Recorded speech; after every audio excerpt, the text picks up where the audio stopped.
Hello everybody and welcome back to Wappelville. We're going to work on something a little bit unique tonight because we are going to be trying out these guys right here. These are the new oil paints that I was able to mix myself using some regular Winsor Newton paints and also some of this right here. So I'll show you basically the constituent elements of the paint here. So you've got the Speedball, the Mona Lisa, that high quality white spirits, and check this out, you also have regular oil paints. And I do believe we have a brown matter somewhere, but what we're going to do is we're going to put some of these out on our palette right here, and all that is parchment paper stuck on top of a piece of cardboard. Now, this is my titanium white here. You listen to this sound. I'm going to go see if there's anything going on with the chat here yet. So nothing yet. Hear that sound? It's actually an agitator in there, and I will show you what I mean by an agitator. It's just a piece of this, literally just a piece of sprue sitting inside here. That's what you're hearing. Now, oil paints, I think most of you have maybe seen. I don't think they really flow quite like this. So look at that. That is just like miniature paint right there. So this is just titanium white oil paint that I mixed with those white spirits that I told you about. So here we've got some cadmium yellow pale. I'm going to throw this out there. Again, you're going to hear me shaking these guys up. Normally I have the paint out on the palette already, but I wanted you guys to see this. So see how that goes. Now let's grab regular tube oil paint, right? Now watch what happens when we squeeze this thing. Look at that. It comes out like peanut butter. This is the same stuff that you see coming out of this tube looking like peanut butter. Well, guess what? Here's that same color right here. Gonna give it a shake. I'm gonna squeeze this out here and watch what happens. Look at that. Is that not just like miniature paint? This is raw sand oil paint. That's all it is. Now I will show you here.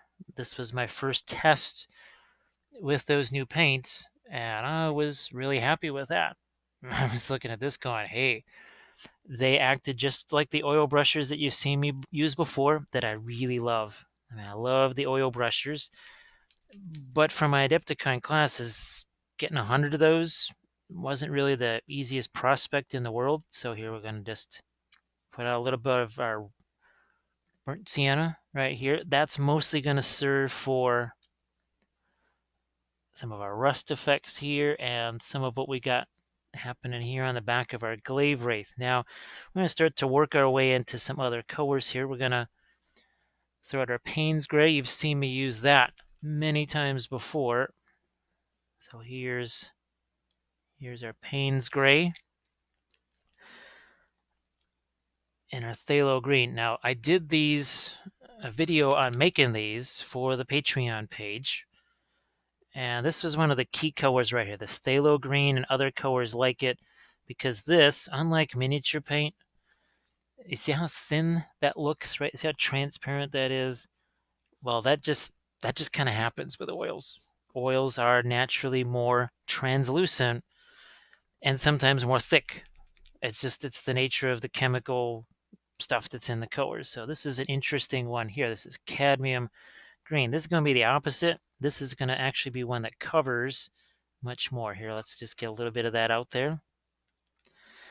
So it's not just lighter, it also covers much more thoroughly. And now we've got another one here. This is olive green.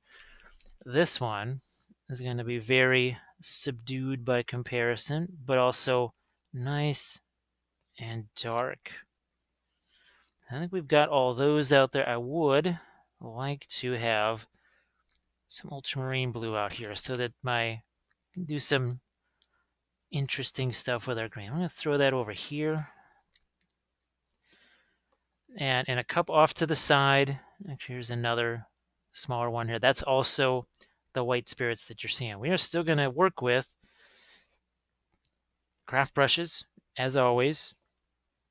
And what we're going to do is we're going to grab our one of these glaive wraiths here. Let's pick one that doesn't have. So I'm going to grab this guy here. Now you're going to notice something else too. You see how much darker this primer is than, oh, we'll just grab something else here. You typically see something like this, right? So we'll compare the two. So in a live episode a while back, I'm hoping I can, I was trying out the Optiling oils, and this is as far as I got with them. I was doing that initial oil wash, and you can see how shiny that is. Well, I kind of stopped there, and I didn't really feel like priming over this again. So basically, I just started to paint over it, and that's what happened. So I started painting. I said, "Man, that's really nice. I kind of like that dark primer. I don't have to do that initial step of taking the, say, the raw umber and the Payne's gray and doing that initial dark wash. So I just took this. It's still Steino Res. This is the ebony primer, a little bit of black, tiny bit of the black primer mixed in. Got myself a darker color. And I'm going to see, well, hey, let's start playing. I've been talking an awful lot now. I've got references on the side and down in the corner so you can see what's going to happen when we play with this here. Let's start off with a bit of our phthalo green and some of the olive green. Now, you can see how that brush turns into more of a filbert brush. Well, that's kind of a natural oil painting brush right there. But what I want to do is just start to work into some of these areas or get some paint flowing on them. Get some paint flowing on them. Now you're going to see it is going to be a little bit on the shinier side. That's just, it's the nature of oil paint. It is what it is. But because we've got cheap old craft brush, I can really beat the snot out of it like this, and it's not, what's it hurting? It's not really going to hurt anything. And now what we're going to do is go into even some more of the olive green here into our base. Just going to darken this down. We're going to try and do some lighting effects with this too. I'll try to do some lighting with that. Now, I'm going to grab me some Payne's gray. We're going to make this even darker. But I do want to say this is not going to be your classic sort of dark to light. Okay, when you're working with the acrylics and you're going to prime at this dark color and work your way back up, it's sort of a gradual process, right? It's a linear thing. With the oils, you're going to be bouncing all over the place. And what do I mean by that? Well, you're going to see in just a second here. You will see in just a momento. So we take some of that cadmium green. Position that right here. Like so. This is the nifty thing about oils. Now I'm going to try and work on multiples of these at the same time. Because then we're going to add a little bit more. And all we're doing is just placing paint here. I'm going to set that brush aside. We're going to grab another one. And what we are going to do next is we're going to start to blend these two guys together. So what was initially a really rough edge, well, guess what? Not such a rough edge anymore. It starts to look almost like it's been airbrushed. Look at that. So here's the other side by comparison. Which is, look at that. You can see brush strokes, nasty stuff all over the place. Better yet, let's say you're working on multiple figures at the same time. Well, you get even more of a benefit. It actually works out better for you because the paint's had a chance to. Actually, I started to. Well, maybe we've seen too many episodes of the Great British Baking Show. But the paint literally starts to prove and it starts to stabilize a little bit. And it makes it that much easier to do this kind of blending. Now the thing is, see how it's starting to pick up paint? That means you have to every so often kind of clean out your brush a bit. I mean, look at this.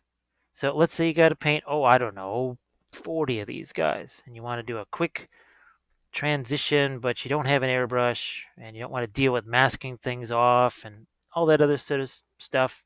Well, poof. How long did that take? Took a few seconds.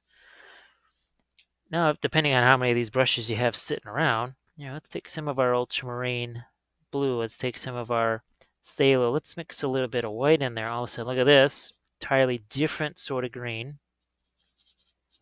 Something that's a little bit more blue. Still have that filbert brush working, but now on this bottom area, look at that. We just changed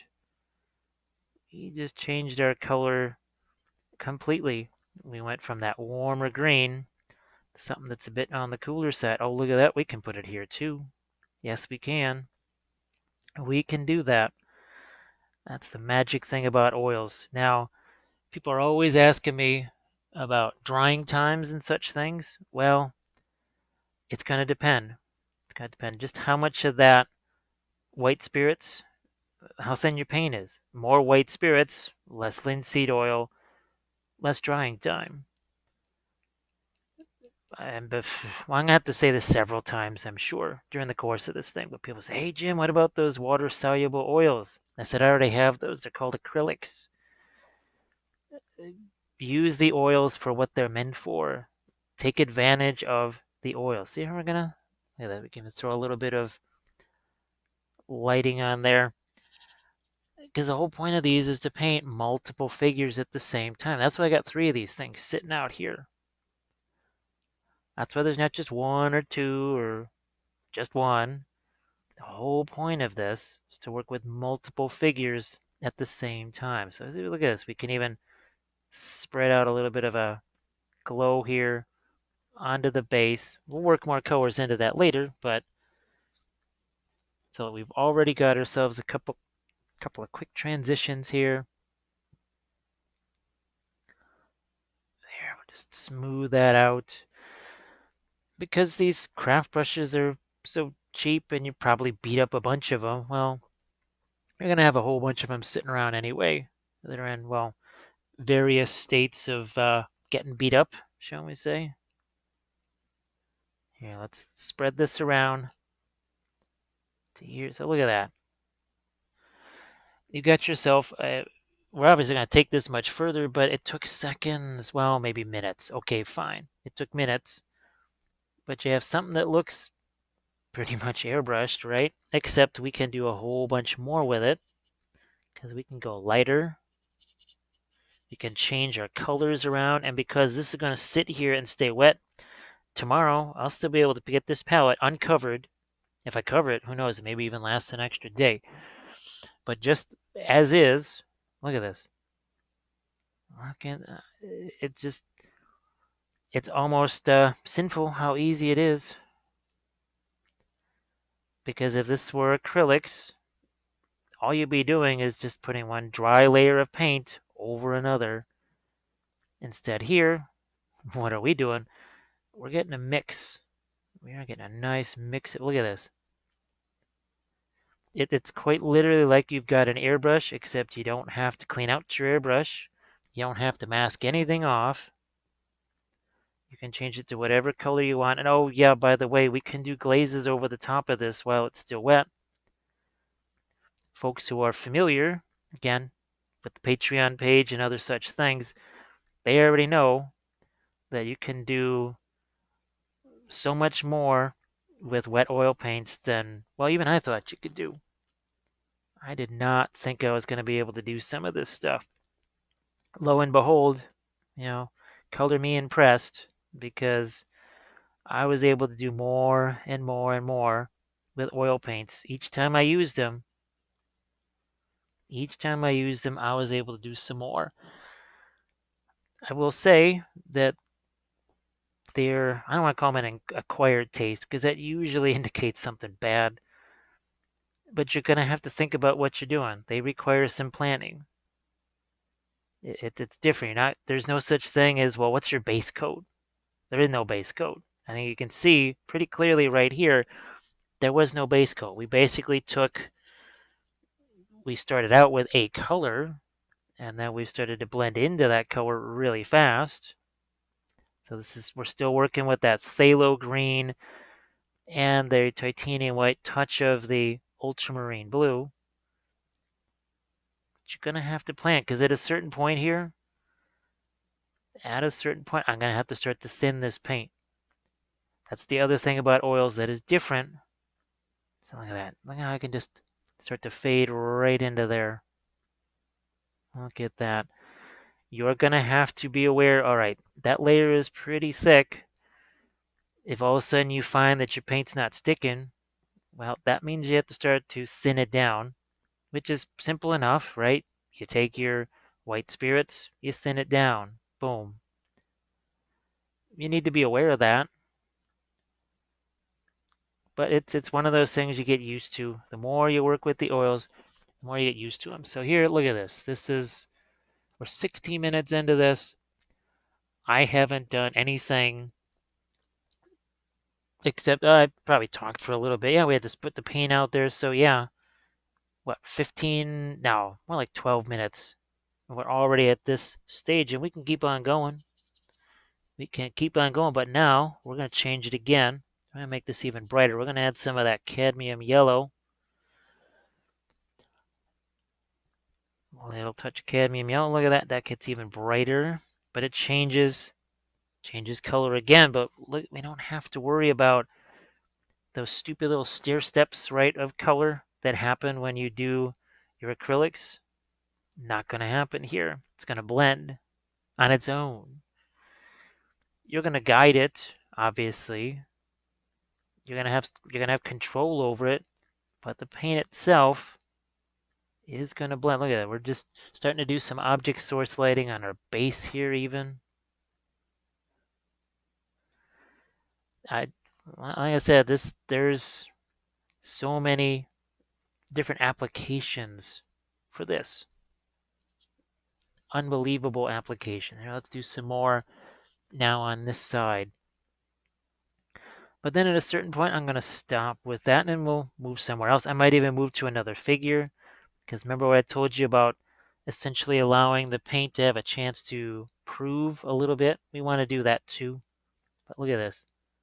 I think it's a big old nasty junky brush, and yet creates the most feather-like effects on the actual figure there. Not too shabby. So quick, so fast. But I always have to be aware. I got my blending brush here. So if I see an area, well, that's a little too rough. No problem. It's almost like you're buffing the miniature a little bit. But one thing I can say, especially now with just more and more and more experience, you're best off doing that. Let the paint set for at least a little bit first. You'll get some smoother results. Now, obviously, these paints, they're going to stay wet through the whole process here. None of this stuff's going to dry. Depending on how thin some of the paint is, it could potentially be dry tomorrow. If it was just, say, some really thin washes. I've had it happen. Don't laugh. Well, if anybody's actually reacting, it looks like an empty chat so far. So I'm just going to fill it up with my voice here. We are going to toss in some cadmium yellow into our cadmium green here. And see just how light that gets. But again, we're just positioning that paint. Here, I'm gonna throw some more. Look at that, just big old blobs of it. Huge, massive blobs of green. It's horrible. It's terrible. We can't fix that. Actually, we are gonna take our blending brush now. We're going to go right after those. And we're going to do ourselves some nice blending. Cleaning the brush every so often. And by cleaning, it's essentially a dry cleaning, right? You see me quite literally squeegee the paint out of there. There is no liquid, there's no white spirits, because if that gets really liquid, you're not really going to be able to do this. So here's what we had on this side. Look at that big old blobs of paint. We go over here, and instead of blobs of paint, we have blends over here. Because, hey, that can happen. And it can happen really, really fast. Let's do some of that over here now. Pull this down.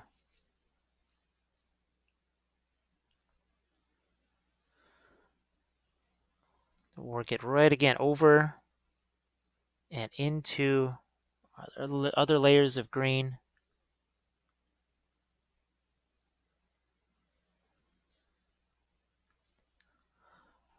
So there's plenty of transition there.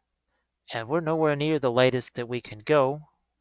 Nowhere near the lightest. But what I want to do is actually start to position some gray out here on the actual glaive. So we are going to take some of our Payne's gray here.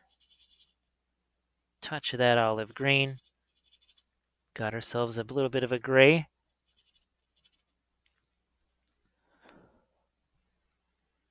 And there we go.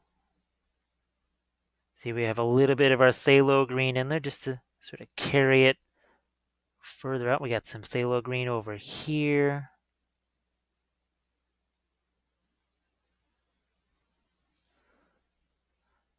Initial layer of gray there. Where else are we going to need some gray? I'm going to say on our base as well.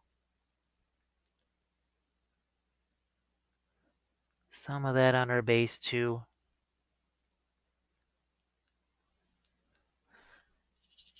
And we have a whole host of colors over here. That's the beauty of oils. Once it's on your palette like this, now you've got this full massive range of colors. I know people get a little leery about mixing and that sort of thing, but it's really not as complicated as you think. Let's make this a touch lighter here. Again, you can see how we spread out that brush. And let's look and see what we got.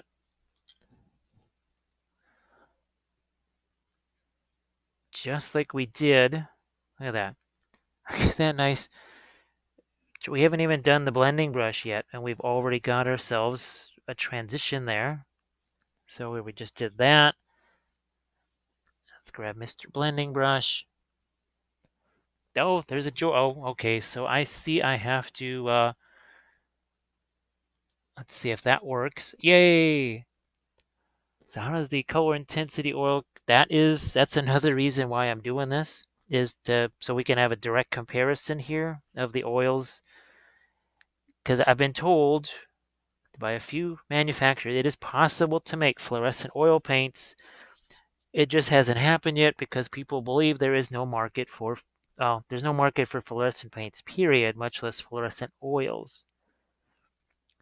Well, you know me. I firmly believe in fluorescent anything, but so far, so we haven't even gone into the lighter colors yet. I'm gonna say now. Here's the thing, though: cadmium and phthalo, those are pretty intense colors, just kind of naturally by themselves. So there's a potential that it might still. So what we're gonna do is let that sit for a little bit, and we're gonna go back to speaking of our lighter color. Let's do some of that. Let's see just how light and bright we can get. Now it's never going to be fluorescent. That's for sure. It's never quite going to be fluorescent paints. Oh, hey Tim.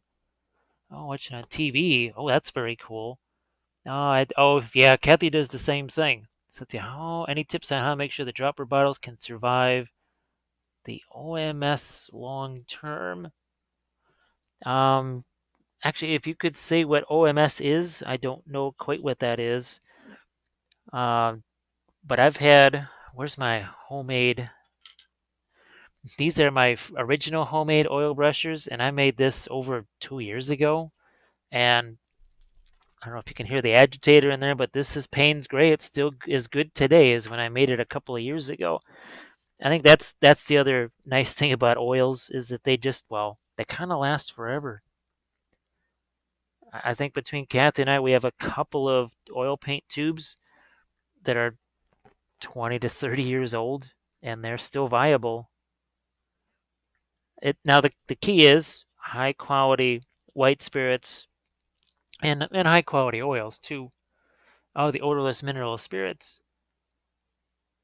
They actually, like I said, that's that oil brusher. Well, my homemade oil brusher that I just showed you. Well, here's the white spirits right here. We'll thin it down a little bit more actually to get a little more flow there. It's been in there for years and absolutely no troubles at all. Now, if that were some kind of nasty, cheap paint thinner or something like that, well, it would probably eat through the container. But as it is, yeah, it plays really nicely with the oil paint over time. Actually, to having the agitator helps a lot because you can just sort of grab it and shake that and sort of reconstitute it again. You would definitely want an agitator in there because they'll separate over time, some more than others. I'll say that. All right, so this is also that's gonna sit again because we're gonna do a little bit of a glaze into that too. But let's get into another area here, and we'll do some on the base here. Let's get to something here that's a little bit more of a grayish type color. There, a little bit of brown in there. Now the other thing too is okay, you're blending, you're doing all that kind of stuff. You're gonna pick up. So if I do this, every time I do a brush stroke here, I'm picking up some green. I think you can maybe see that on the brush. So something to be aware of. Just something to think about. I think we're gonna probably put some rust on that wrought iron fence too. Why not? That should show up pretty nice against the greens. Let's start to get a little bit of gray in there too.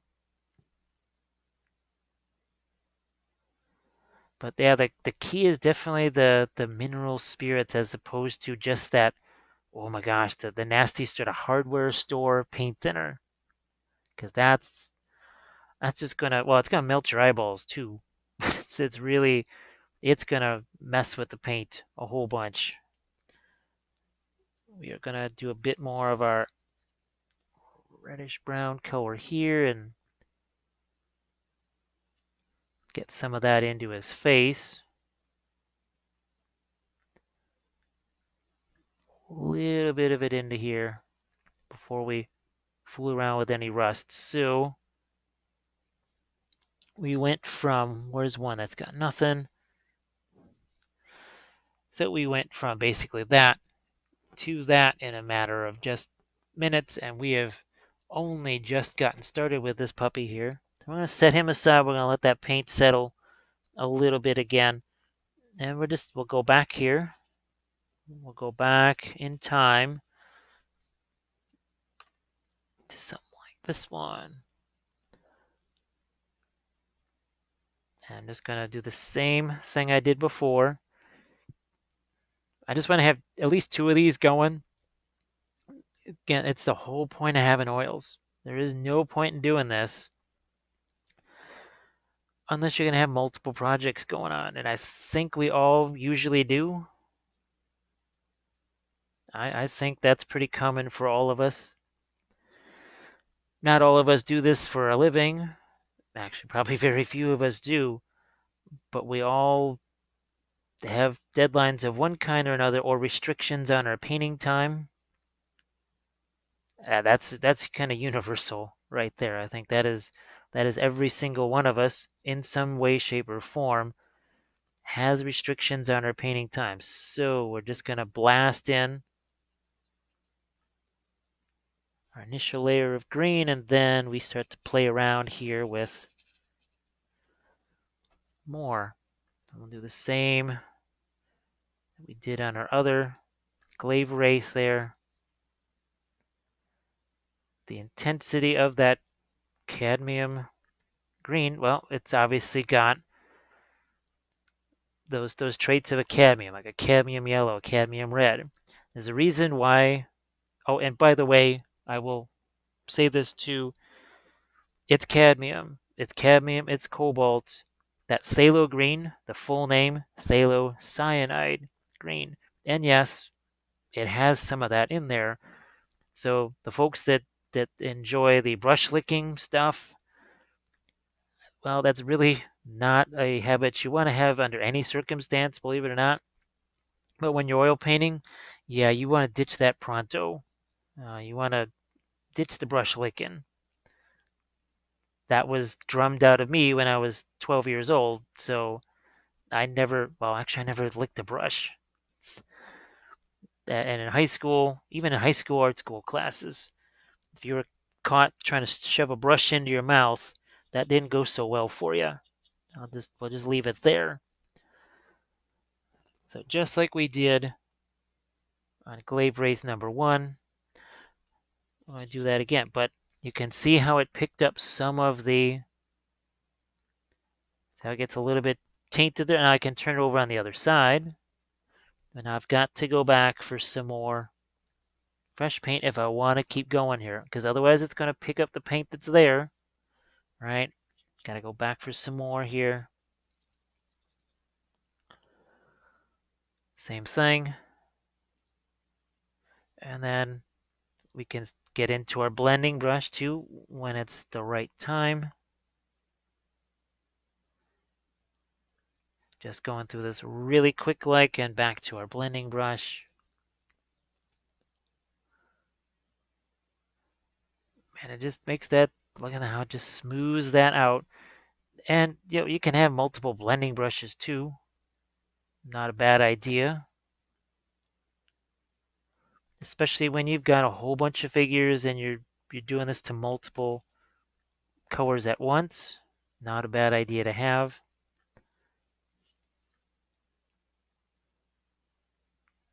Again, just going through here. And sometimes you pick up the darker color here and you bring it back up into that lighter color. It's 6 of one, half a dozen of the other. Got to remember though to clean that brush if you're going to do this. You don't have to do it. The nice thing is, let's say you want a red to green transition or something like that. Well, instead of struggling trying to create one, you kind of maybe just start with, hey, let's grab a little bit of that ultramarine blue over there. You just drop a color on one side and a color on the other, and just let it do its own thing. So again, now we're back into the cooler tones here, more blue in it.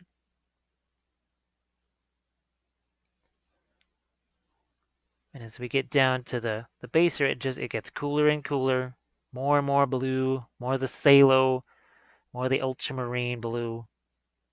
It also gets lighter again.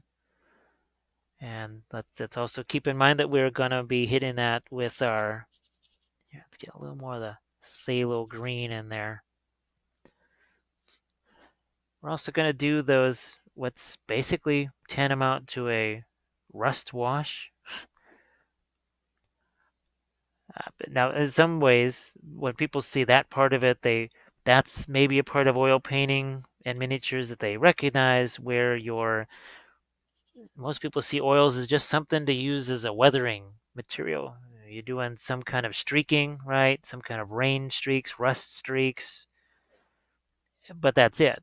That's pretty much the most expansive use that they can think of for the oil paints. But once I saw that you could actually paint with those guys, I was really happy about that. because we're not talking, oh, I was able to get something done 5-10% faster. Once I started to really catch wind of what the oils could do, 50%, 60%, 75%. Heck, I think that alteration and using the darker primer color might have cut off another 15-20%. So it's insane just how much faster, especially when you're doing a group of figures like an entire Sigmar army, just how that can go. We all have very limited time. Here's another advantage. You're in the middle of painting, and this happens to me all the time. The doorbell rings, phone call, something happens. Kids try to set the house on fire.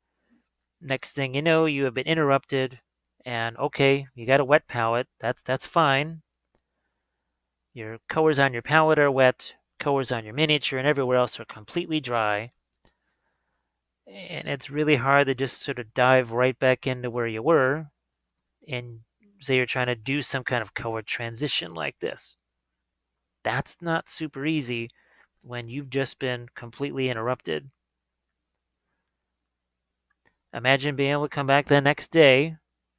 Yeah, well, I guess this is a different scenario, just different world, but you come back from work or whatever, you come back to your work table. What if it was all still just as workable as when you left? Now, to me, that sounds kind of nifty. I like the sound of that. And I think you might too. So, see, we're starting to get a whole bunch of paint in there. Well, we can just grab one of our chamois sponges like this or paper towel. We get out most of that paint, and now we're going to, here, let's lighten that up a touch. And then what we'll do is we're going to go back to our other one. Back to that first one, and we're going to try some different types of glazes on that and see what happens. Because yes, you can glaze wet oils over wet oils. It can be done. I do it all the time. I was doing it with that splintered fang, which I will show you in a second because I want to give that a little bit of time to chill a bit. All right, so I'm going to set you aside. Grab this guy here. So this is actually from the latest army painting series. I just put this video up today, I think. Yeah, just a couple hours ago, the video uploaded. That's all done with these same exact oil paints right here, the Winsor Newtons, thin down. And there was a lot of, in the final stages, we were actually doing a lot of darker glazing on him. I'm going to try that now on this guy. This is our original one, because what we want to do, I want to start to get some of this. I want to get some of that in there. Now we have to think of glazing differently with the oils than with our acrylics. Oils are thinner than water. Something to just keep in mind. And unlike water, where you could have the bead of water almost sit on the edge, like of a whatever, kitchen counter or a glass, oils aren't going to do that. It's called capillary action. People have seen my videos, they already know all about that. They've heard about that term before. You can see we're making ourselves something that's quite on the liquid side of things. I'm going to actually move this out of my way so I have a couple of different glazes to work with. There's my Payne's Gray. So I got a few different glazes here to work with. And let's start to play with this and see what happens here. So first things first, you can see we're not actually brushing that. We just touch it and it flows all by itself. You let the oils flow. I'm just touching it there. That is it.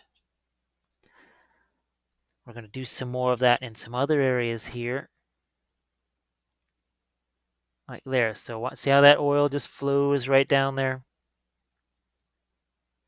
You notice I'm not pulling it down. We are going to do that here on his face or skull or whatever you want to call it. And like I said, we're going to let that naturally just sink down into these crevices here.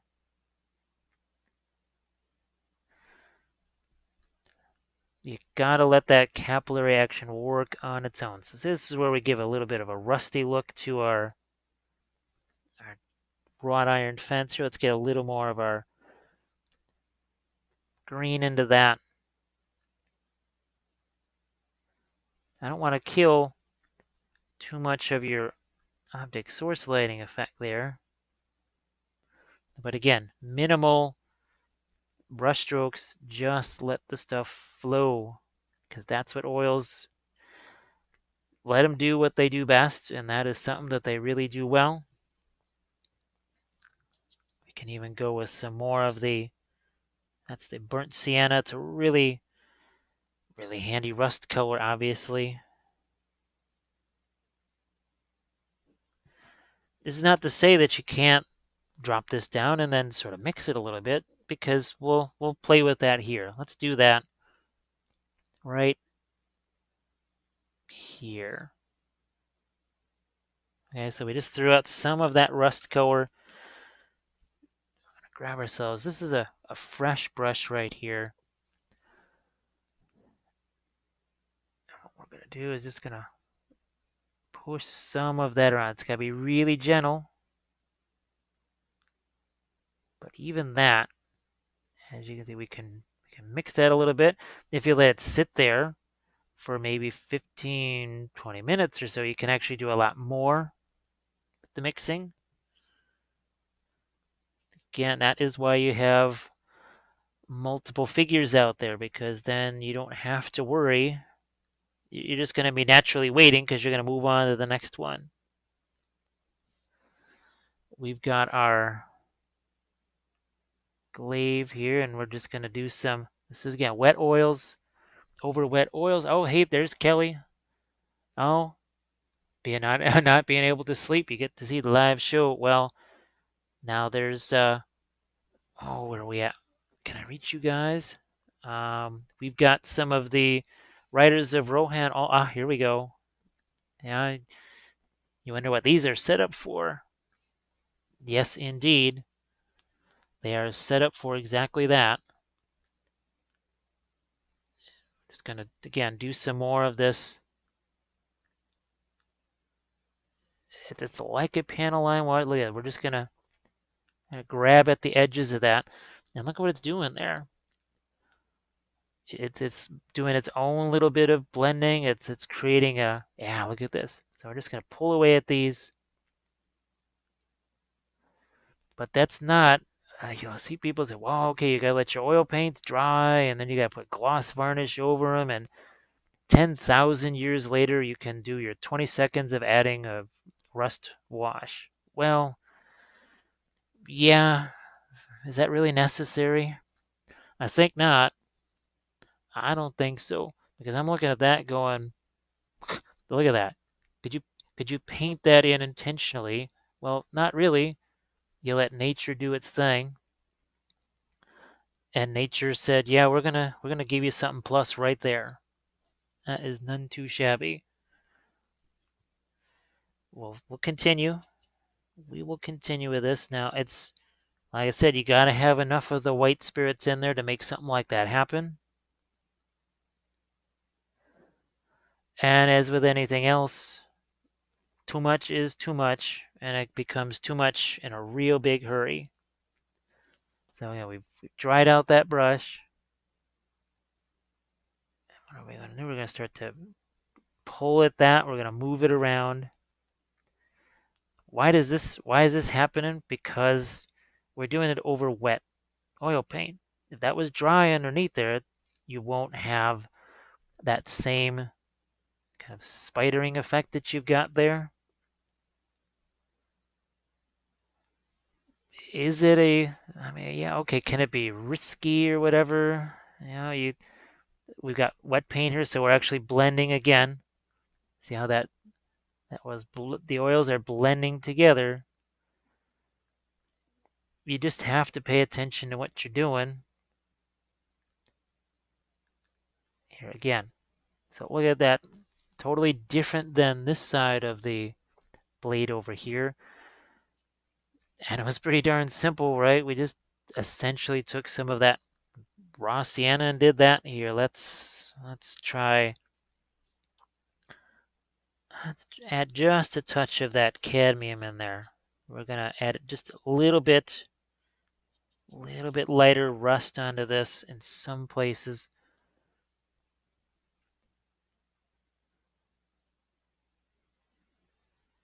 Now I'm gonna leave that. Gonna leave that alone.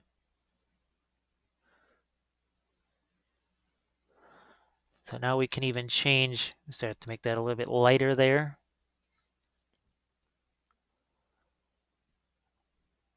I'm gonna try some over here. Well, again, we're gonna let that oil do some of that stuff together. I was about some right up here. Then we take it out of the brush, and then we're just gonna drag that along the edge there.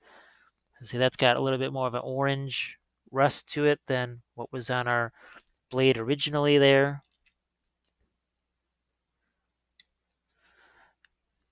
I guess you have to trust yourself a little bit. There's that too. Now let's see if we can get some of that into here as well. And it'll be that the first couple times you use oils, well, it's like anything brand new. You'll find out hard lessons. I can try and do as, I don't know, guide you through those difficult lessons as best as possible, but there's times where you're just going to have to try it and have something happen. Oh, George, there's something about the colors on the glaive reminds me of Confrontation Miniatures. Yeah, but as soon as you said that, and the funny thing is that was them doing it all with a bunch of glazes, tons and tons of glazes. They would prime the thing white and do glaze after glaze after glaze. And we're not really doing that at all. I am going to, let's get a little white in here. Start to maybe work something else into the handle here. Let's work some other colors onto the bone there. And then I'm going to take some of this and we're going to start to mix it into our green because we want to basically do a sort of a mix of the kind of fluorescent type colors, but also have it same thing we did on the Army of the Dead. Actually, I'm pretty sure I'll link the old or the original, I guess I'll say, episode of the Glaivewraiths with the acrylic stuff, which is linked to that episode with the Army of the Dead. So see here, we're mixing this much more now up here. So instead of necessarily just being bright up there, it starts to change that color a bit. Starts to darken it down. We get a little more variety in our greens now. Speaking of which, we're just going to go, actually, this is just darker here. So that's the Payne's Gray. I think I just forgot to put my raw umber out there. We'll go without it. We'll use other stuff. And we'll see what happens. But again, I'm thinking more along the lines of panel line wash, and the folks that are familiar with vehicles, you'll know exactly what I'm talking about. Those of you not quite so familiar with them, the idea is that you just see, look at it, I tapped the brush there, it filled in that whole area. I think this will be a good example here. You know what? I'm gonna a little touch of that ultramarine blue. Why not? I think I've got it lined up here so you can see. Look, we're just going to touch that there. See that? We're just touching the brush there. We're not painting it in so much as just touching the brush there. Maybe you can see it. Here, we'll grab one that's maybe a little less frayed at the edges. Let's grab a little bit more of my Payne's gray there. Again, all that is, it's pretty basic. It's just the white spirits, and we'll see some contrast, even more contrast start to emerge there. But we have to be willing to just not pull that brush down. We're just going to move that bead of paint. So see how much more now. Here, let's grab our other one. This is the other reason why I like to work on multiples. So see what those glazes started to do just by themselves. Here's another area where they could really benefit from those.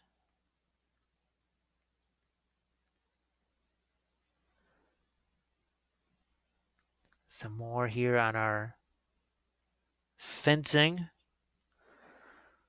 How's about some more here on our base? Just to get some darker colors down there.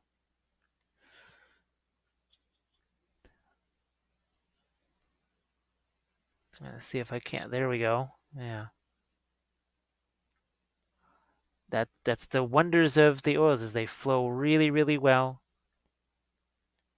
If you're new to them, controlling them might be more of a challenge, but I think it's definitely worth that little bit of initial struggle, if there is initial struggle. So look at how that just did the capillary thing right in that little crevice area there. Did a couple things. It made it darker, shifted it away from that reddish tone that was there.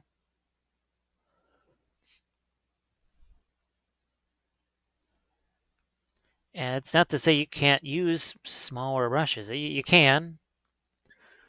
For now, we'll just go with what we have. Here we're gonna. I think what I also will do is let these fresh glazes sit for a little bit before trying to do some more blending like this. But you can see, you can really push that stuff around. You just have to make sure that you clean that brush afterwards. Clean that brush afterwards. Now, one of the reasons I've been really itching to do oils on those Rohan figures is, well, all those horses and all the greens and the browns and everything else. Well, that's just so much easier. When you see I can blend like this, imagine all the blending that I can do on those Rohan, the capes and everything. It saves a whole bunch of time, but yet gives that nice, really nice result. So see, look, we can tidy these things up. Doesn't look quite so chaotic anymore. It starts to look softer and softer. Believe it or not, even the next day, probably tomorrow morning, I could come back to these and I could still push this stuff around.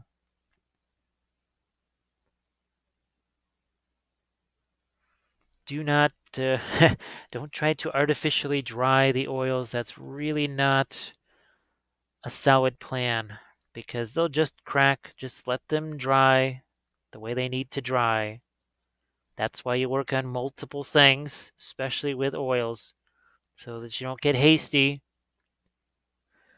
and find yourself in what would it be called, a spot of bother. I think there, in some places around the world, might call it that. But look, as long as we thin down the paint, as you can see, there's several layers of wet paint underneath this. But yet we can still continue attacking this.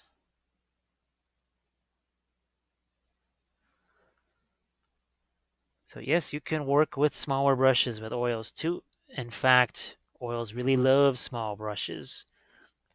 This is a brush that I was going to basically throw away because it has about 2 hairs on it. Lo and behold, the oil paint almost acts a bit like conditioner. Next thing you know, a brush that I was useless, worthless, going to throw it away, becomes a fantastic oil painting brush. The oils themselves essentially act like, well, I guess conditioner would in your hair. It sort of restores it a bit. It's like a brush restorer. Who would have thought? Let's see if we can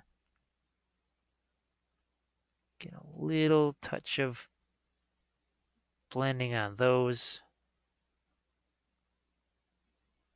like so.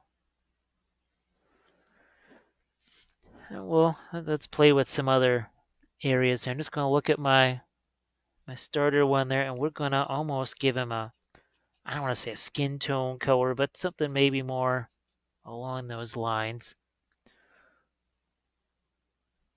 On his hands here.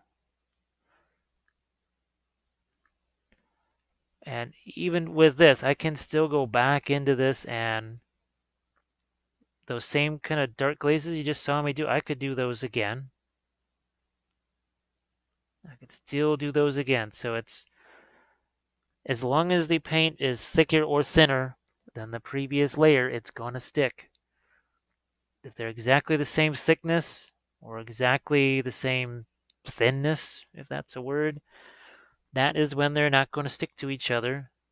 And that's basically the paint telling you, whoops, hey, you might want to thin this down. If you thin it down, I'll stick. Otherwise, not so much.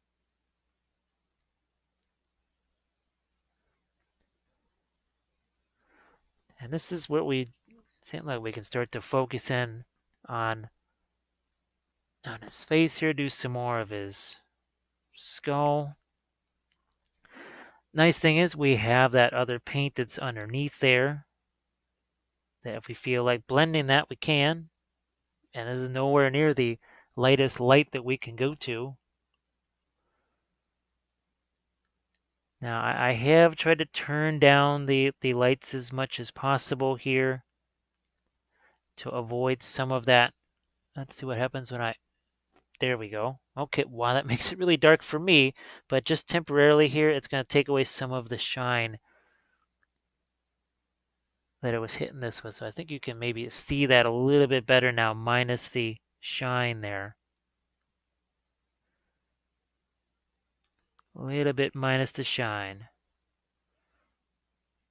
You know what? I might get some of this up here too. It's not all just about the green. Here, I might throw some more of my titanium white out there.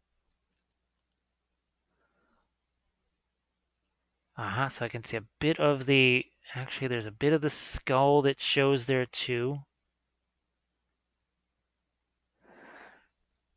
And here's another way of working. So we've made the paint thinner. So you see how that it covers again. That's going to be the key for you, is that working it thicker, thinner. Thinner paint going to stick to the thicker paint. Vice versa. And you can see even this tiny brush, I can use that as sort of a blending brush. I can sort of stipple that around there. There's always multiple avenues of possibilities with anything, but especially with oils. You'll have to sort of try them yourself and really discover those. I can point out as many as I can here, but there's nothing like trying them. And I will also in the description put links to things like this. So here, check this out. Just got this, well, off Amazon. I think this is 18 bucks. There's 6 paints in here. It's basically red, yellow, blue, and the nice, that phthalo green. Right, pretty much almost everything you see here. That one thing it doesn't have is the titanium white. You get the set of 10 that has the titanium white and the Payne's gray in it too.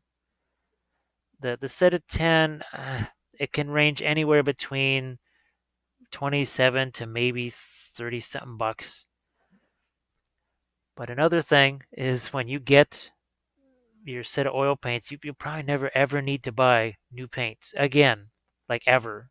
And I paint a you know what ton of stuff. Oh, Kelly says this color scheme will work well with the Army of the Dead.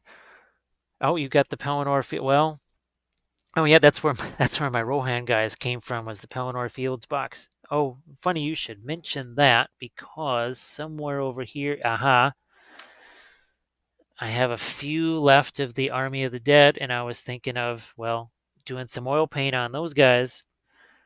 Oh god, what series was that? Was that Army Painting Series 3 or something like that? That was my Army of the Dead. Geez, I love doing those guys. That was with the fluorescent paints. But again, here let's bring up our. I think you can see the similarities start to emerge. Actually, look at the intensity on the oil paints. I mean, heck, this is with fluorescence over here. So I think we're onto something. Now I did see some pink in there, so I'm gonna do something along the lines of this here.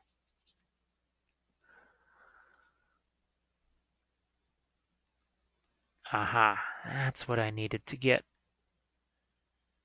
Because the green is nifty, but remember, like you were saying with the Army of the Dead, the nifty part of it was basically the rusted parts of it, right? The corroded bits. That sounds interesting out of context. Let's see, we can mix that in. So I'm gonna just grab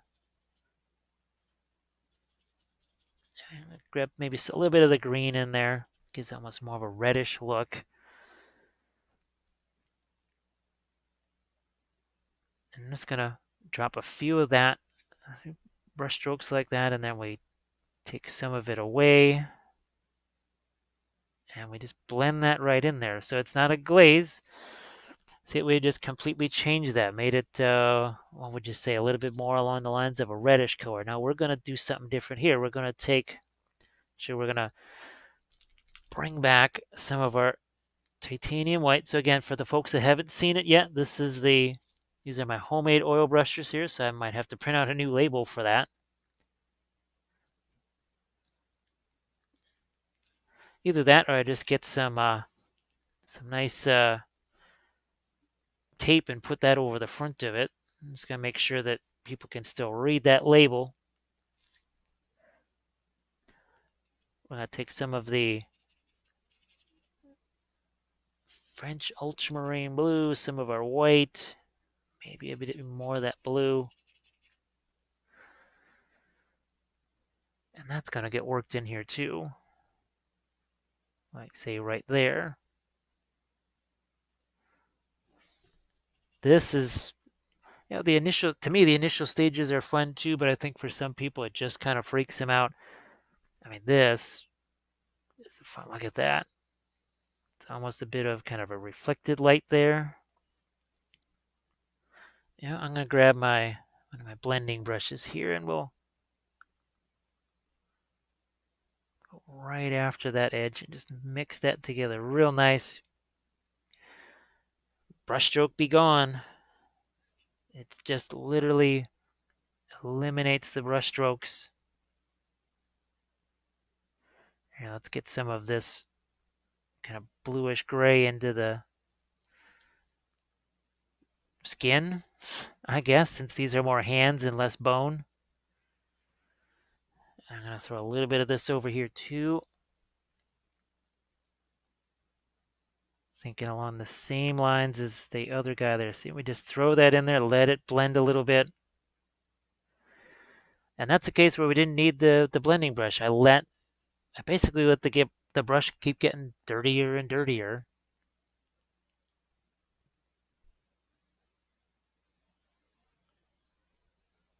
I'll do that again here.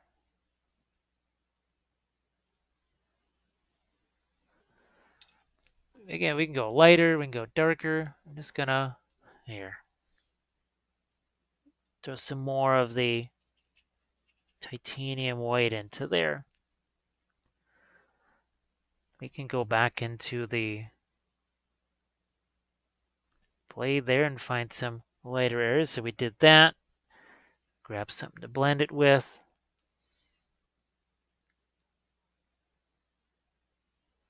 Now we have ourselves a little bit of a lighter, more bluish gray area there than we had before.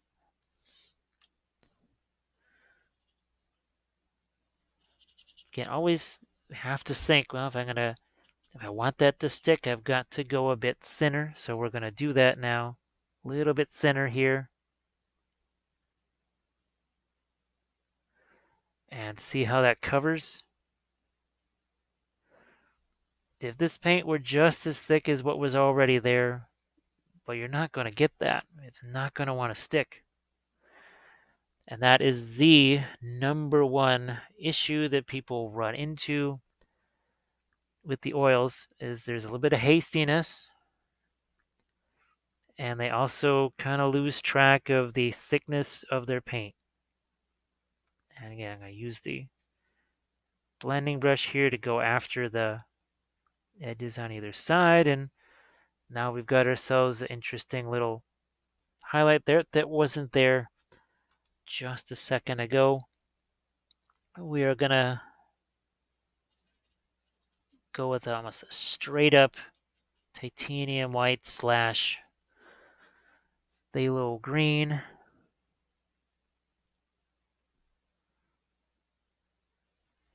Right out to the edges here.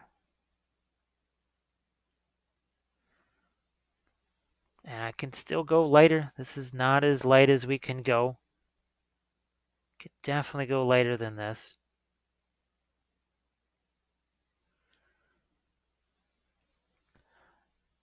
The key is it just does not take so long. It's like I say, yes, you could do this with an airbrush and all that, but you'll have to mask things off.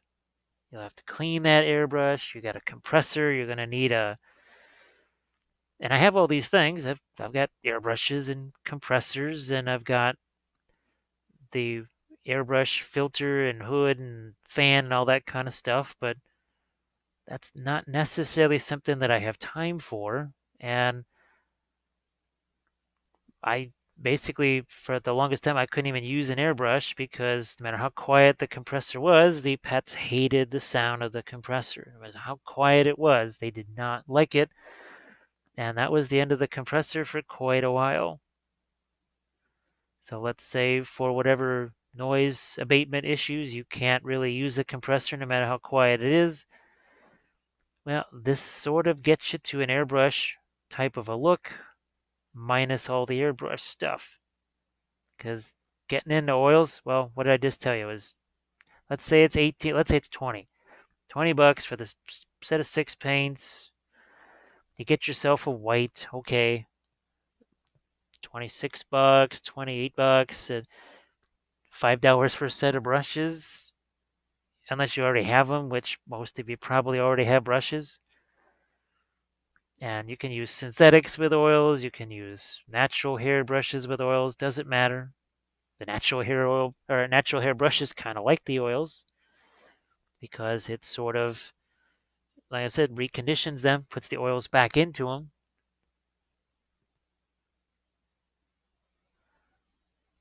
And you can see now we're starting to find some really light areas here. So very fun. And I might just let that sit there before I try and go back and do that little bit of blending trick there. However, we are going to take another light color over here and we'll start to maybe develop a few things. We're going to, here, we'll go with that, our nice tiny little restored brush here. Let's see if we can't do, look at this. This is all wet oil paint. Remember we just did a glaze there? That was all just soaking. It literally looked like water was just sitting on there.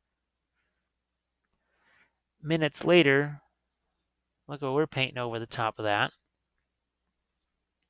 I think that's pretty nice. Be able to do something like that.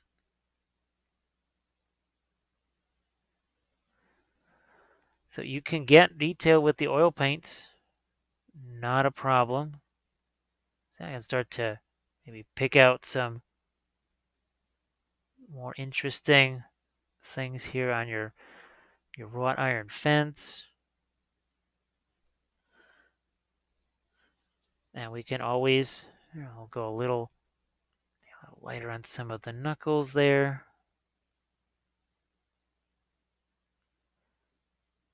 Let's get some little highlights in here. Switched over this side, so that's where we were, like that. And look what we've got here, and we can still definitely do more in the way of lighter colors. We're still blending here.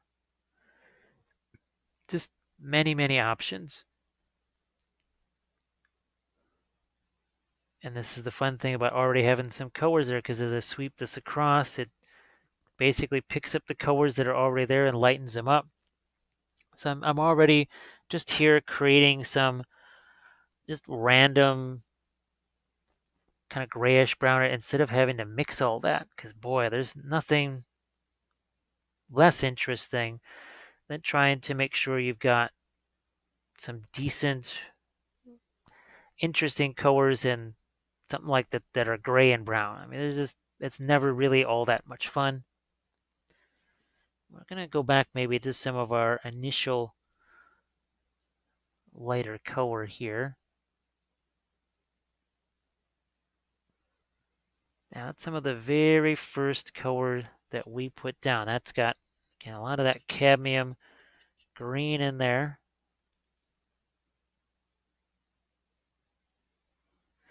And what we do is we just keep changing, giving that color more and more variety along the way.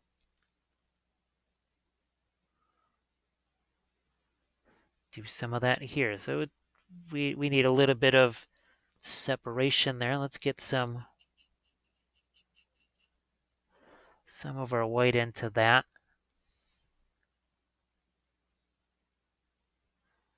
And we'll do that right here. So we'll make this stand out. And we can always, look, we got some of that yellow, that lighter yellow right there. And look at how much more that's going to stand out.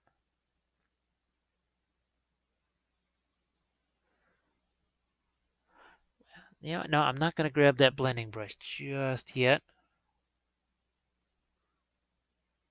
But what I am going to do is go over here to this side of the face. We'll get it caught up to the left side of the face there. Here, let's go back into our, it's almost a nifty little skin color right there in a way. But again, painting these little individual teeth here, that's wet oil paint on top of wet oil paint. So clearly it is possible. Now, again, the caveat is, you see me, I just thinned it down with some of the white spirits there.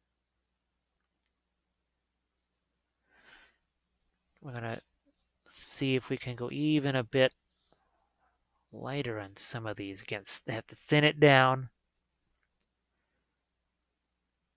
Thin that down, and we're just going to, yep, we can get a few more lighter spots on those teeth. Now, if you do it too much, then it's just going to run all over the place. So it's a balance. You have to strike that balance. And the only way, I can't say what's the ratio. Everyone always wants a ratio. The ratio is going to be absolutely different for every single paint, because as I've kind of been talking since the beginning, when you're working with the oils, what you're doing is you're taking several different kind of chemical mixes and you're combining them on one piece. So you're going to have ultramarine blue is going to act really different than phthalo blue or indigo blue or Prussian blue. They're all very different. What goes into them, unlike miniature paints. See, look at that. We can get, so there's almost a nice little bit of underlighting there, but it's a completely different color. It's almost sort of grayed down. And here's a bit more. Yeah, see, look at, we can, let's do some more of that along this fold here too. Why not?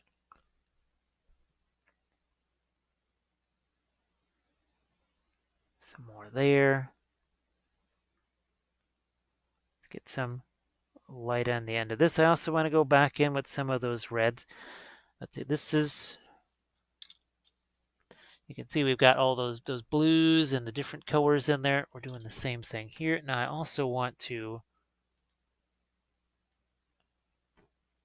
shoot that brightness down a bit. I think that's also going to help too with the lights and the shiny stuff.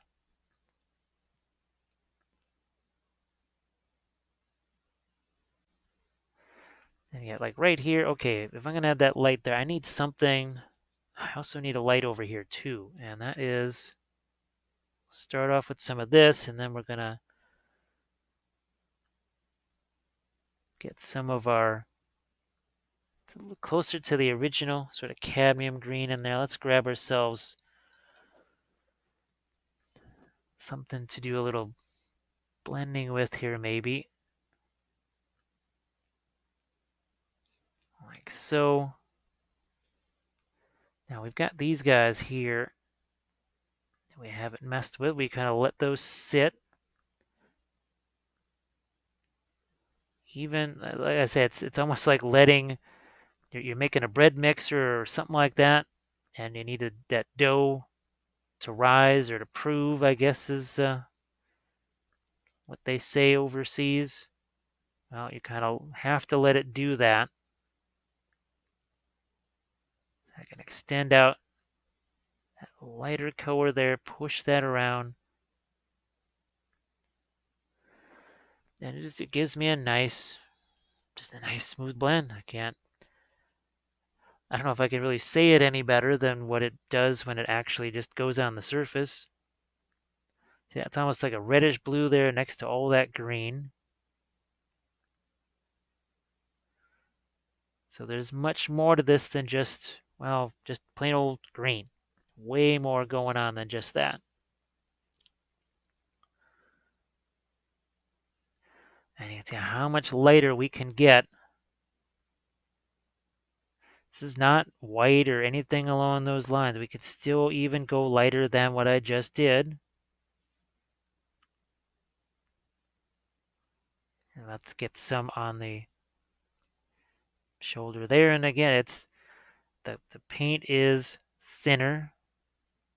We've using some gentle brush strokes here. We've got that natural hair, quite literally bristle. I mean, it is just basically one bristle at this point, maybe two.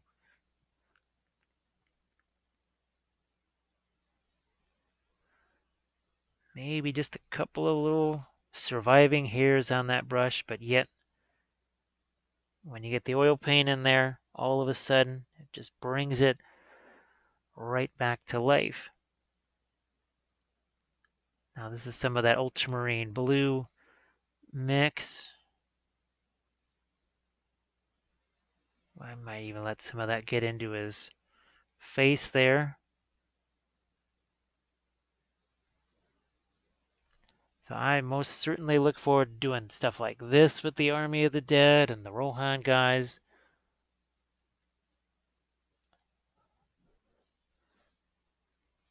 And you can just, like I said,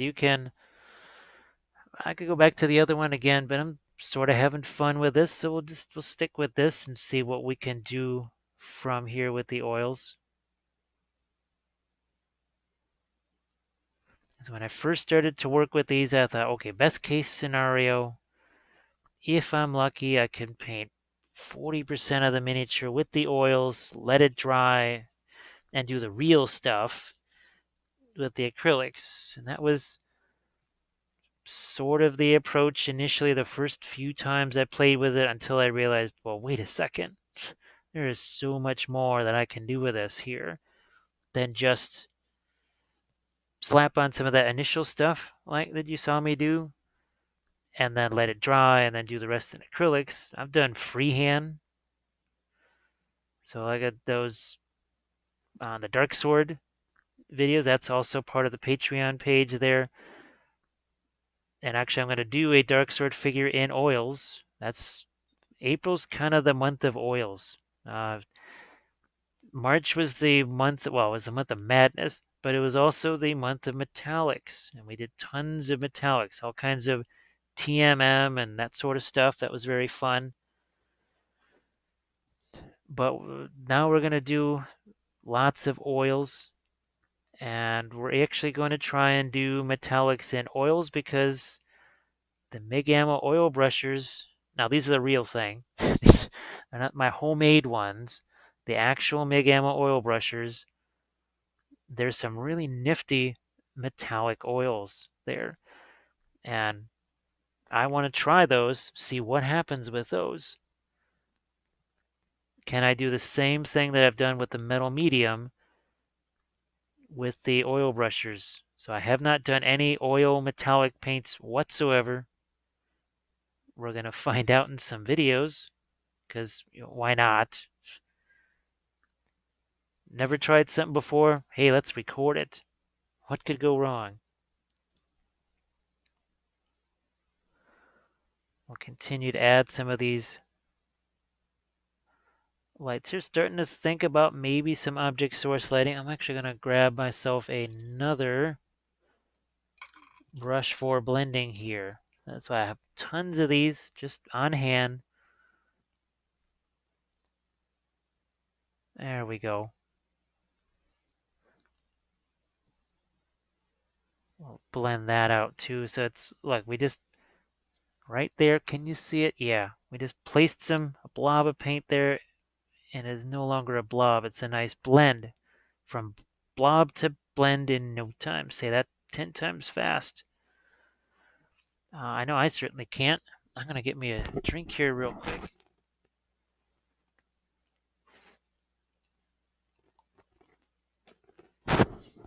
Thank you very much. I needed that. So we'll continue on with our some of our lighter colors here. Let's start to think about getting some, maybe a bit of lighting on this rose here. I may have to go back. Actually, I could probably just do some reddish glazes on that, actually, if I really want it to be red underneath there.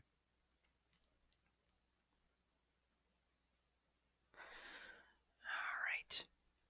Well, and I tell you, when you work a lot with the acrylics and then you bump on over to oils, you have to remind yourself constantly not to be rushing around, because it's not like the acrylics. You can just keep on going. See, look at that, actually gets lighter. It covers even more. Not because the color is lighter. It's just I thinned it down more.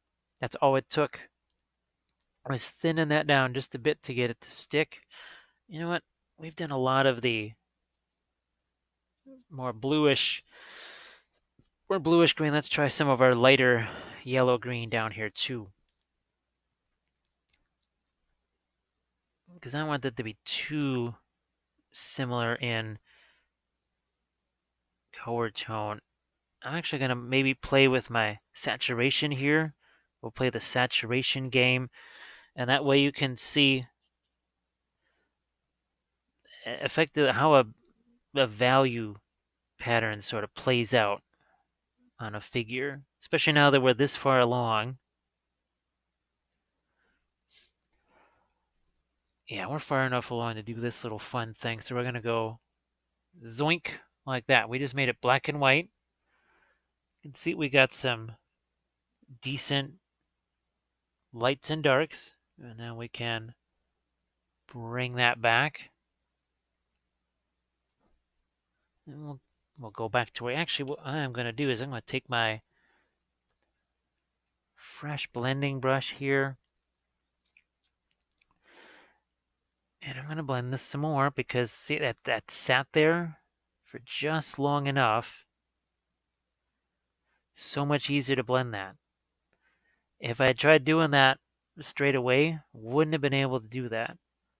But I don't know, maybe giving it 15, 20 minutes or so, that helped a lot.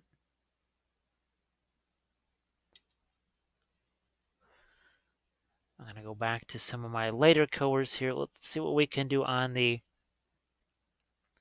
get some of the skin tones here and some of our, I mean, these areas really do need their lightest lights.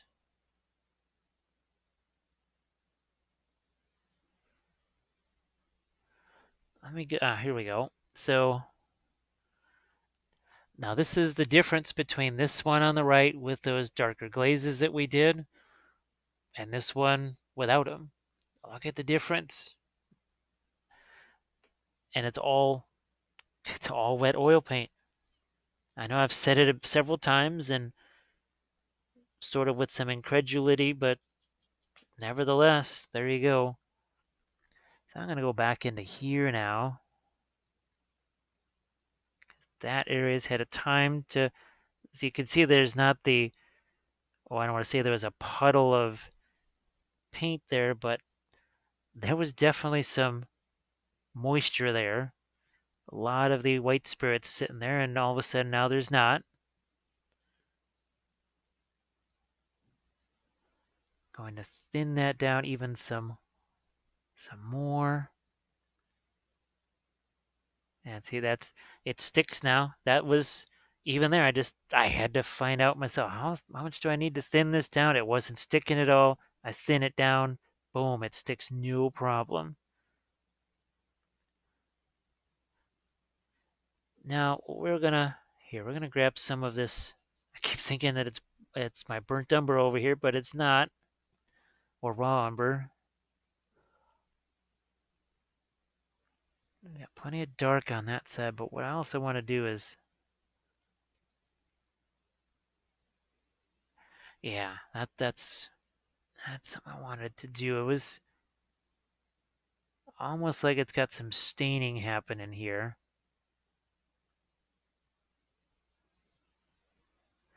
Yep, I need some more of the white spirits there. And then it just sticks. It's you can do glazes of different types. So that was basically a light glaze that I did. So here's my blending brush again. Push this around ever so gently. Ever so gently like that.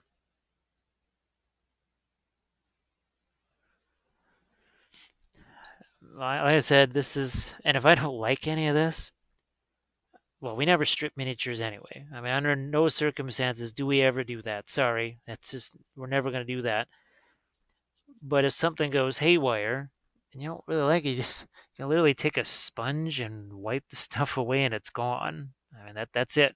You've just cleared away all the oil paint there because it's still wet. And yes, you can do that. Just going to start to consider the base here a bit. We got plenty of dark on there. Let's get some middle tones at least.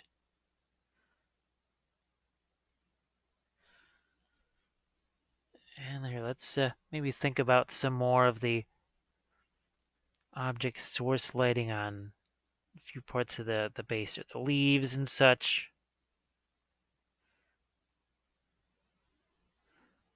And you can see the difference that that's the white and your phthalo green.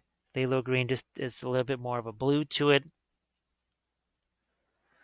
it's a more intense color, but it's also one of those transparent colors. That's why we've got the white mixed in. That's why we mixed the cadmium yellow and the cadmium green with it to just give it that extra little bit of oomph that it needed. Because otherwise, it's really transparent. And I've seen people, they have a rough time with this idea that some of those oil paints just by themselves straight out of the container are super transparent. I mean, imagine a super thick contrast paint that has the transparency of a contrast paint, but yet it's as thick as peanut butter. And that's, in some ways, that's what you get with alizarin crimson. You get it with phthalo green. And there's a group of colors in. When I do the tutorials, I try to say what they are, but you'll get to know them real quick. You will, it won't take you long to figure those out at all. So still thinking about some of the reflected light here. So I get that was another, I've been asked that question too, I think, is, well, what about object source lighting and oils? Do they go together? Well, there is no fluorescence, right, in oils, at least not yet. Nobody's made it yet. And if I knew how to do it myself, I'd just do it myself, but I don't know how to do that quite yet. I don't know, maybe I might be doing some Google searches on how do you make your own oil paints. As in, like, make oil paints instead of, well, take Winsor Newton oils or Holbein oils or somebody else's oil paint and just mix white spirits with them. I like to be able to do more than just that. Wow, we're just going to go even lighter here. Also thinner, lighter and thinner, so that it actually sticks there.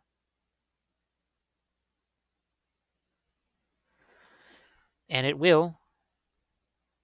The key thing is you've got to be willing to take a look at just how thick you've got something. See here, that's why it sticks there, because it's so thin, and with each brushstroke it picks up more of the phthalo green that's already there, and it just, even that is blending itself.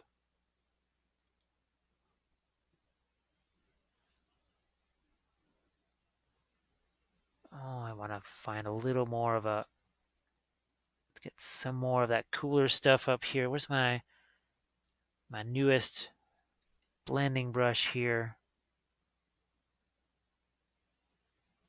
There we go. That's a little bit rough, but it's been sitting there long enough for me to blend it. We're going to do the same here. We got some brush strokes right here.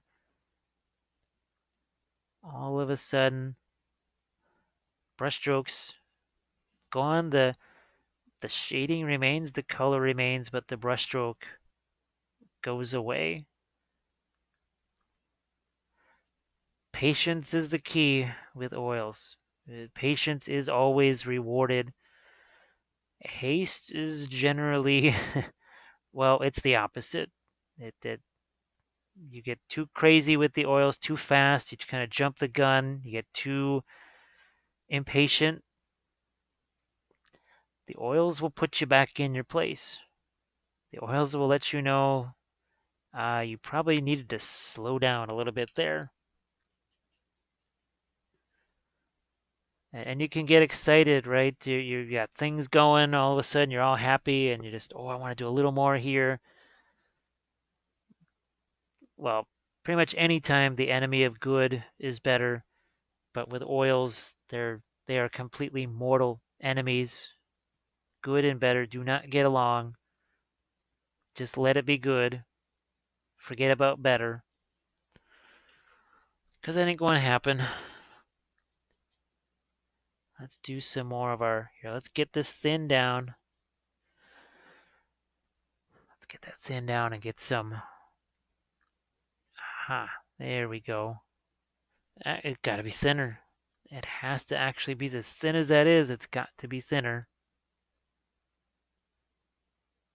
And then we start to get coverage. And then I can let that sit there. Oh, as long as I can. Again, 15-ish minutes, maybe 20 would be ideal. Actually, half an hour would be fantastic. But we let it sit there for a little bit. And then we go back in with our blending brush. Again, finding some more areas here to splash in some of the, essentially the rust color. But we've gone an awful lot towards the lighter end of things. Let's see what we can do dark again. It's the Payne's gray. That's some of the olive green. And we're not doing any kind of dark lining or whatever. We're gonna do some glazes here, some pin line washes.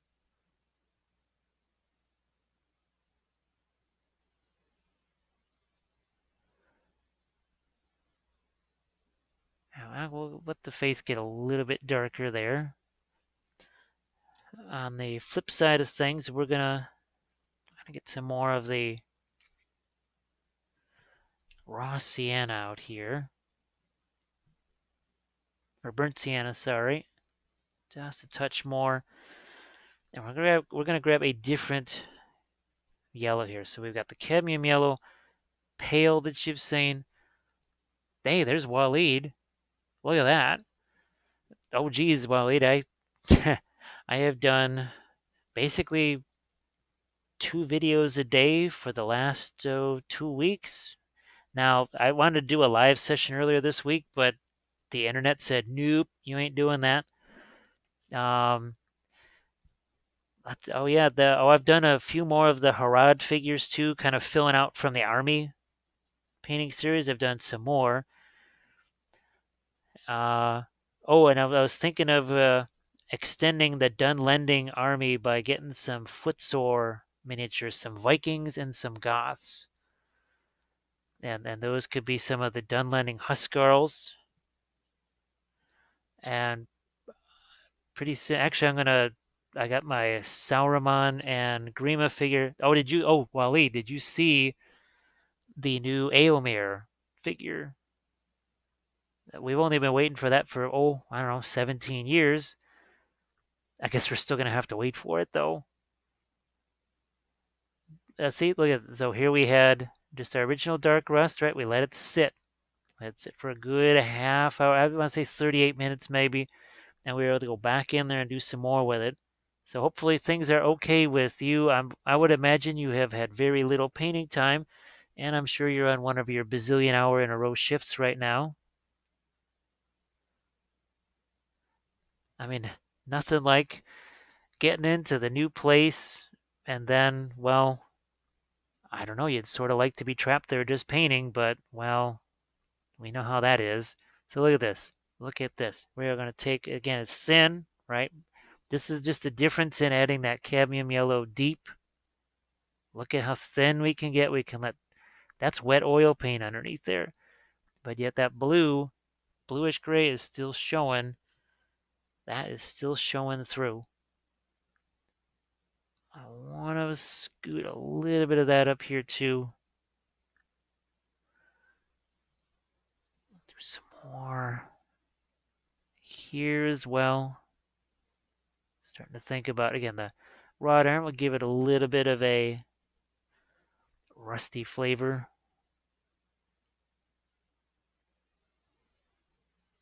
I don't want to kill all of the nifty darker rust that we've done, but look at it, a little bit of stippling the rust on there.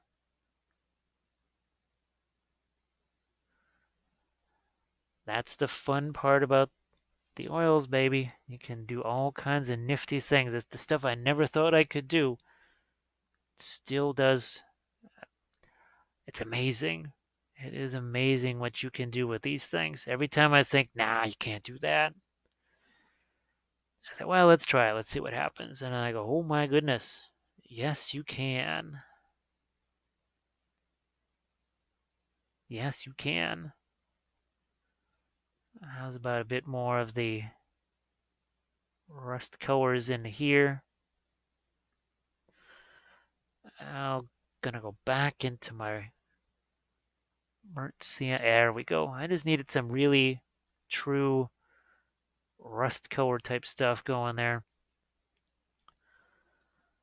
Not really gonna focus so much on that flower. I'm gonna really, with the time I've got here, gonna just kind of lean into this. We've got some of our darker color again. So Waleed, hopefully you had a chance to see that one battle report. Oh my goodness, terrain-wise, you will not believe the Lord of the Rings terrain that is here. I will be doing videos on that too. But there's towers here now. Towers are a couple of feet tall. There's two fountains, not one, two fountains, statues, some of the first of the Khazad-dûm terrain. So yeah, stay tuned here to the channel because there's going to be more terrain, more battle reports. And just as I always say, don't be like me and only hit the subscriber button.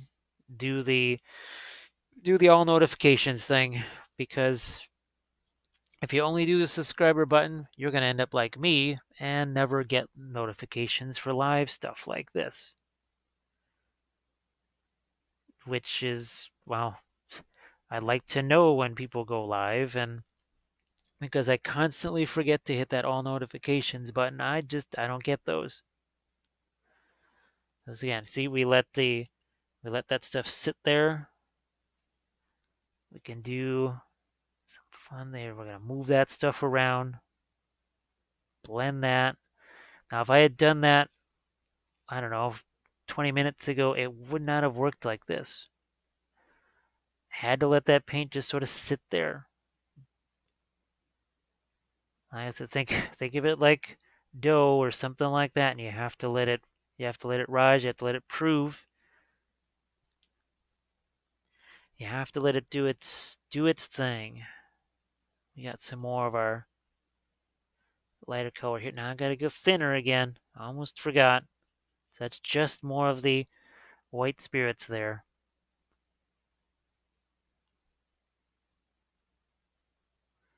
We'll go a bit lighter here. Some of the shoulders.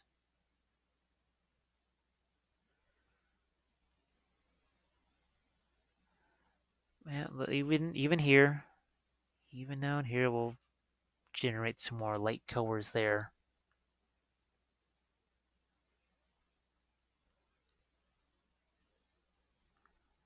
And I'm gonna maybe get some of that here too.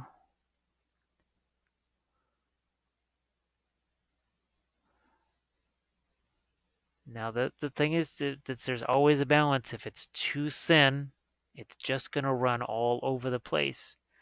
It's another thing, probably the two most common things is that people keep wiping off their previous layers. Happens all the time. And then they'll try and do those kind of a glaze type of things that you just saw me do there, and it kind of goes haywire. It just goes all over the place. Because again, the oils are going to act. They're just going to act differently.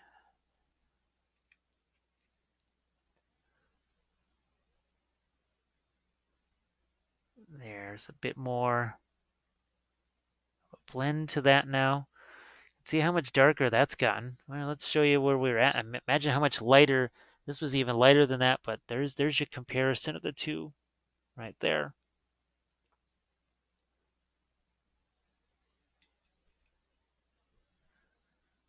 Let's continue here. I'm going to go back to some of my,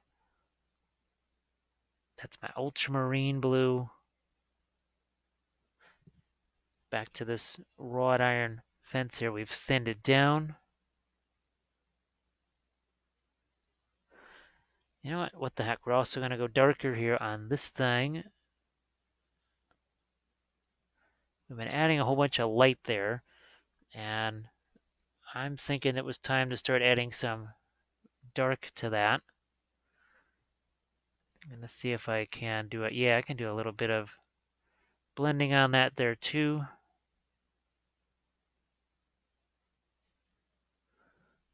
Very fun.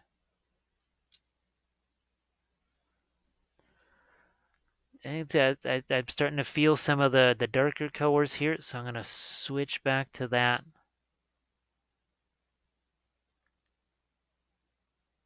That's a little bit of the Payne's Gray.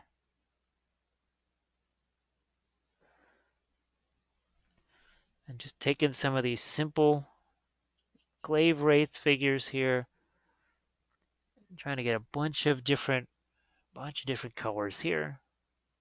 Really trying to push the limits. And the oils just provide you so many chances to do that. Here, look, see as I do those additional brush strokes, it starts to blend together. I guess with oils, you really can have a thumb palette because, well, the paint's going to be wet sitting there.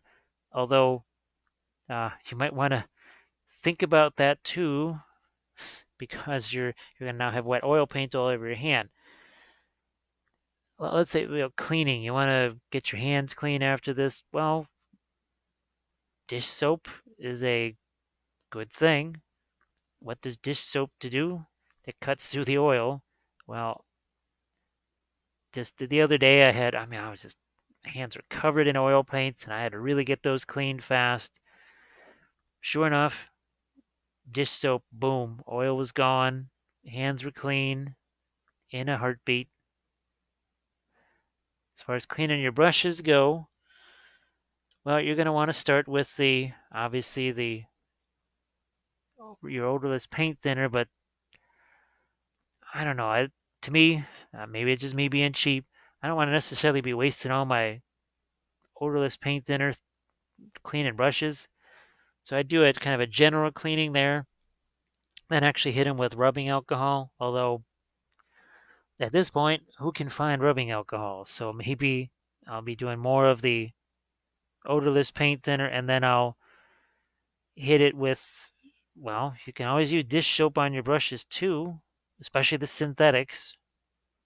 I wouldn't necessarily recommend that on your natural bristles like this guy here that I'm using. That may not be the smart plan, because you don't want to be taking the oils out of these brushes. I'm going to be leaving that in there.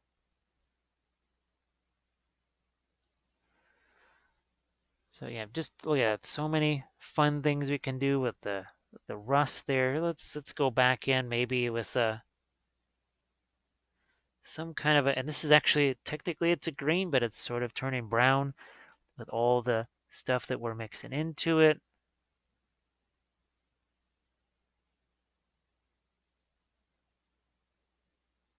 And as always, we're gonna let that blend together here too. Let's create a little extra contrast right here. So I just threw some of that. It's the darker color. Let's get rid of some of this. And then we'll just do a little bit of scumbling to make that blend. It's because the oil paint has had a chance to sit there for a while. So we can start to have just some nice, again, some of those nicer blends. Here, let's go a bit of Payne's Gray. And that's not thinned down. And you can see that covers because we've done so much thinning of the paint there. We have to actually kind of start to think in reverse. We got an awful lot of thin paint sitting out here now. We have to go in reverse now and start thinking we need to thicken this paint up.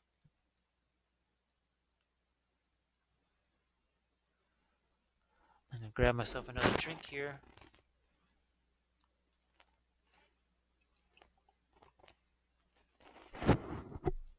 Sorry about that. I needed something there because I've already recorded 2 other videos today, so the voice has been challenged to say the least. I'm just trying to, see that was too many bright colors right all there. Now I'm going to throw a little bit of a rust along the edge of that there. Gonna find some lighter rust in here. Let's go even lighter. That's what that cadmium yellow deep is for. There we go. That's what I needed. That's actually a thorn right there, or part of the plant, so we are gonna get some of the rust on the underside of that guy there away from where well, you have potentially some object source lighting. Let's call it that.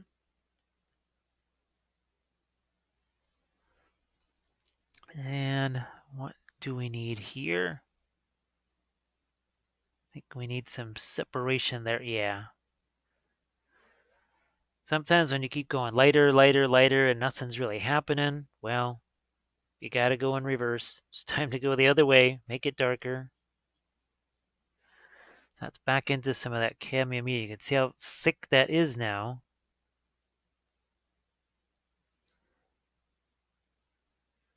And it had to be, because we've done so much thinning of the paint. Well, we've got to think in reverse here. And that's why we're going thicker.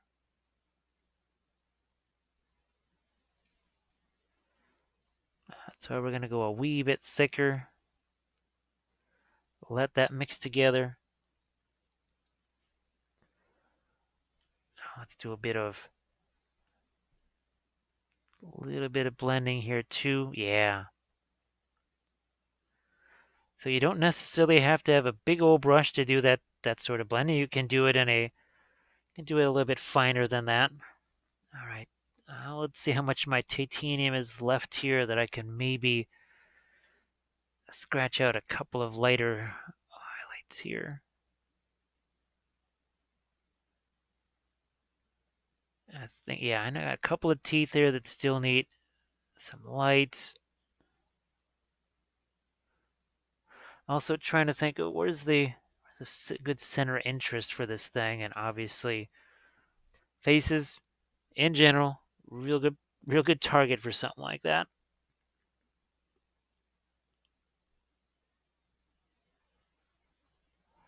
Now, yeah, I love the MIG ammo oil brushes. This is not, I'm not gonna never use those again, or it's not meant to replace those. Some of it is just, it's kind of neat to have my own thing that I've sort of controlled. It's colors maybe that you're not going to find in the MIG ammo oil brusher set, even though there's a lot of them.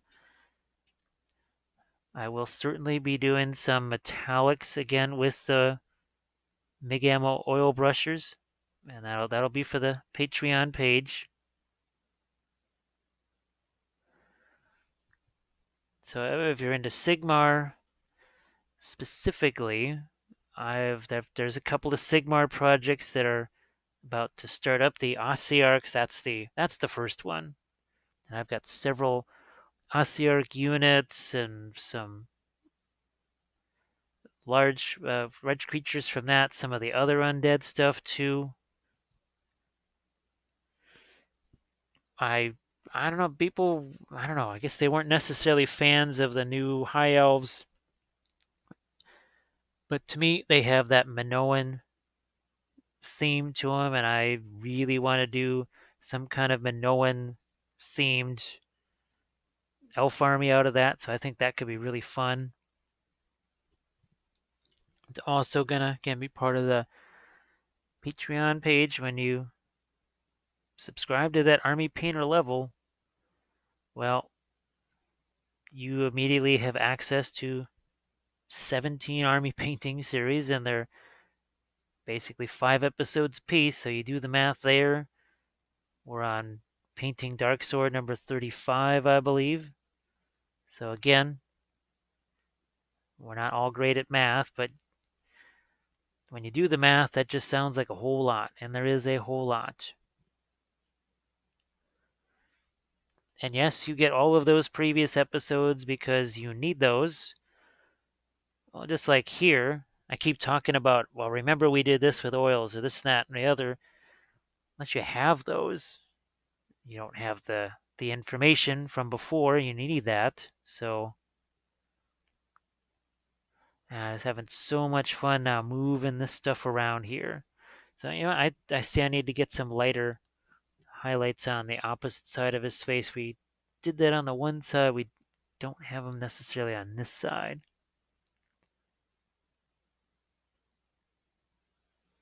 There's about a couple more there.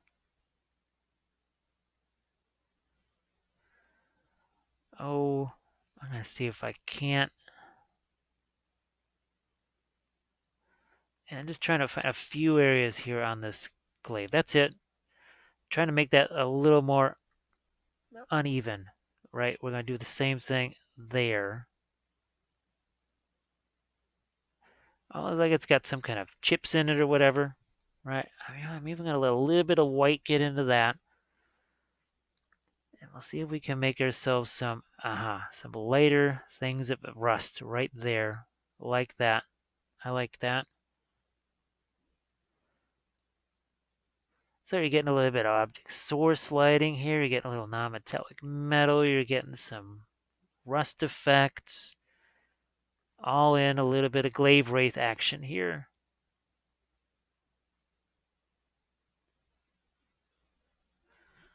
And we'll go back here. All right, so what I'm going to do is we'll go back into our sort of a jade / turquoise color here. Let's see what we can do about our... I got some leaves over here that they need a little bit of lighting too. Focused so much on the other side. Let's do this side now.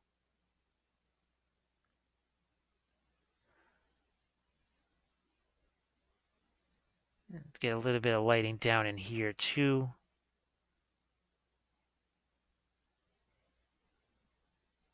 I just love the way the oils though can see if we can mix with what's already there.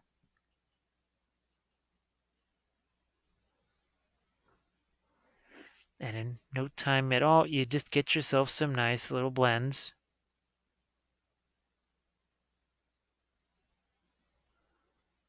Let's get some more of our lights down. Yeah, this needs to be lighter too. I'm just going to really hit that, make it lighter. Shove a blending brush down into here.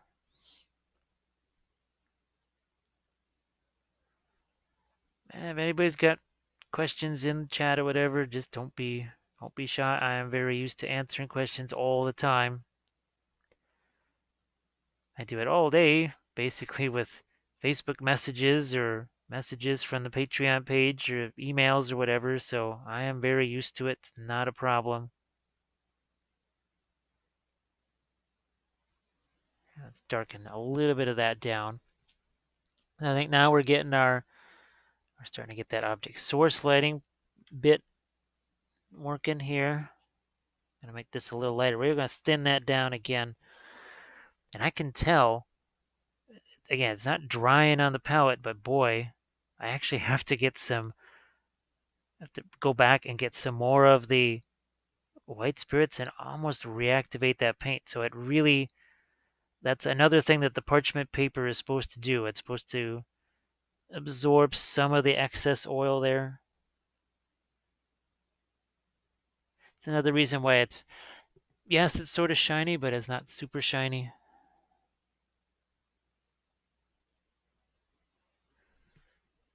Some more here. Let's get some highlights along here too.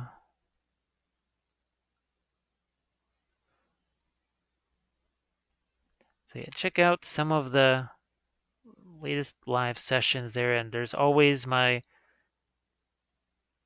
playlist. So let's say you're looking for how to paint black or object source lighting or some kind of more specific topic or Lord of the Rings stuff. There's playlists for all that. There's playlists for doing weathering techniques. There's just playlists for all kinds of things. So if you're wondering where that kind of stuff is, it's all in the playlists. I try to make it easy for you to find instead of a challenge to find. There's I might have to paint a Marvel Crisis Protocol figure in oils too. Oh yeah, we'll do that. We'll do that. Well, we're just gonna paint a whole bunch of things in oils apparently this month. Because, well, as some folks know, the people that had signed up for my Adepticon classes. That's why I made these. If you're wondering why I made these, that was primarily for the class. Because again, getting my hands on that many oil brushers would have been a challenge. It was easier for me to just get the paint, get the white spirits, and make it myself. I just didn't think I would enjoy them quite so much. So yay, at least yay for me. So we're going to do, again, some more of this little blending right here.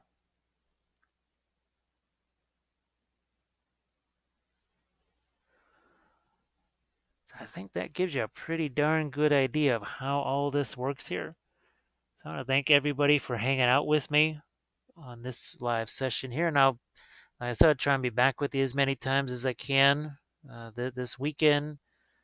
I'm going to be doing a Facebook Live session tomorrow with oil, something really special, something very, very different, maybe more different than this. So thanks again, everybody, and I will catch you next time around.